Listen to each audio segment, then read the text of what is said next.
ಓಂ ಶ್ರೀ ಗುರುಭ್ಯೋ ನಮಃ. ಇವತ್ತೊಂದು ದೃಷ್ಟಿ ನಾಶಕ ಯಂತ್ರದ ಬಗ್ಗೆ ಮಾಹಿತಿ ಕೊಡ್ತಾ ಇದ್ದೀನಿ. ಸಣ್ಣ ಮಕ್ಕಳಿಗೆ ದೃಷ್ಟಿಯಾಗಿದೆ, ದೊಡ್ಡವ್ರಿಗೆ ದೃಷ್ಟಿಯಾಗಿದೆ ಅಂತ ಹೇಳ್ತಿರ್ತಾರಲ್ಲ ಹಿರಿಯರು.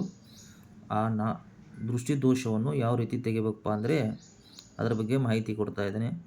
ಸಂಪೂರ್ಣವಾದ ಮಾಹಿತಿಯನ್ನು ತಿಳಿದುಕೊಳ್ಳಿ. ನಾನು ತೋರಿಸ್ತಾ ಇದ್ದೀನಿ ವಿಡಿಯೋದಲ್ಲಿ. ಇದೇ ರೀತಿ ಯಂತ್ರವನ್ನು ಭುಜಪತ್ರೆ ಮೇಲೆ ಈ ಯಂತ್ರವನ್ನು ಕೆಂಪು ಚಂದನದಿಂದ ಬರೆಯಬೇಕು. ಭುಜಪತ್ರೆ ಮೇಲೆ ಕೆಂಪು ಚಂದನದಿಂದ ಬರೆಯಬೇಕು. ಬರೆದ ನಂತರ ಧೂಪ ಹಾಗೂ ನೈವೇದ್ಯಗಳಿಂದ ಇದನ್ನು ವಿಧಿಪೂರ್ವಕವಾಗಿ ಪೂಜಿಸಬೇಕು.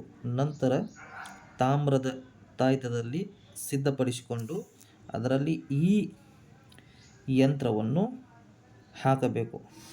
ಹಾಕಿ ಈ ತಾಯ್ತವನ್ನು ಕೊರಳಲ್ಲಿ ಕಟ್ಟಬೇಕು. ಯಾರಿಗೆ ದೃಷ್ಟಿ ಆಗಿರುತ್ತಾರಲ್ಲ ಅವರಿಗೆ ಈ ಭುಜಪತ್ರೆಯಲ್ಲಿ ಇದೇ ರೀತಿ ಯಂತ್ರವನ್ನು ಬರೆದು ಕೆಂಪು ಚಂದನದಿಂದ ಬರೆದು ಭುಜಪತ್ರೆಯಲ್ಲಿ ಆ ಬರೆದಂಥ ಭುಜಪತ್ರೆಯಲ್ಲಿ ತಮ್ಮ ಪೂಜಾ ಕೊಠಡಿಯಲ್ಲಿ ಕುಳಿತುಕೊಂಡು ಒಂದು ಯಾವುದಾದ್ರೂ ಸ್ವೀಟ್ ಮಾಡಿ ಅದಕ್ಕೆ ನೈವೇದ್ಯ ಮಾಡಿ 2 ಉದ್ದಿನ ಕಡ್ಡಿ ತಗೊಂಡು ವಿಧಿವಿಧಿತವಾಗಿ ಪೂಜೆಯನ್ನು ಮಾಡಬೇಕು. ಪೂಜೆ ಮಾಡಿದ ನಂತರ ಒಂದು ತಾಮ್ರದ ತಾಯ್ತವನ್ನು ತೆಗೆದುಕೊಂಡು ಬಂದು ಆ ತಾಮ್ರದ ತಾಯ್ತದಲ್ಲಿ ಈ ಯಂತ್ರವನ್ನು ಅದರಲ್ಲಿ ಹಾಕಿ ಯಾರಿಗೆ ದೃಷ್ಟಿಯಾಗಿರುತ್ತದೋ ಅವರ ಕೊರಳಲ್ಲಿ ಕಟ್ಟಿದರೆ ಆ ದೃಷ್ಟಿ ನಾಶವಾಗಿ ಹೋಗುತ್ತದೆ. ಮಕ್ಕಳಾಗಲಿ, ವೃದ್ಧರಾಗಲಿ, ಯುವಕರಾಗಲಿ, ಯುವತಿಯಾಗಲಿ, ಯಾರಿಗೋ ಇರಲಿ ದೃಷ್ಟಿದೋಷ, ಆ ದೃಷ್ಟಿದೋಷ ನಿವಾರಣೆ ಆಗುತ್ತದೆ ಈ ಯಂತ್ರವನ್ನು ಅವರು ಕೊರಳಲ್ಲಿ ಕಟ್ಟಿದರೆ. ಈ ಯಂತ್ರವನ್ನು ಗಮನವಿಟ್ಟು ನೋಡಿ.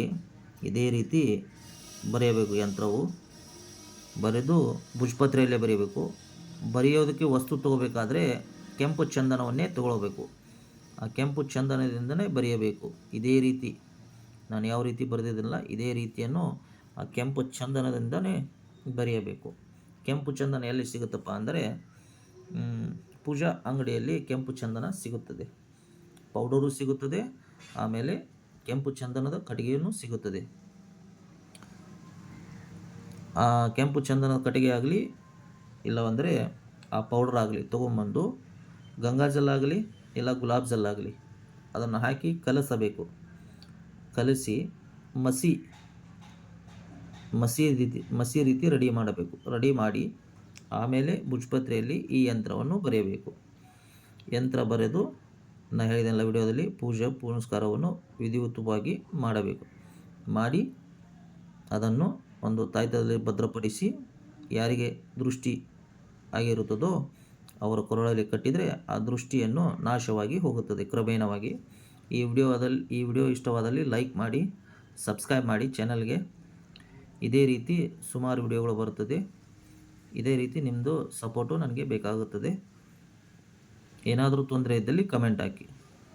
ಧನ್ಯವಾದಗಳು.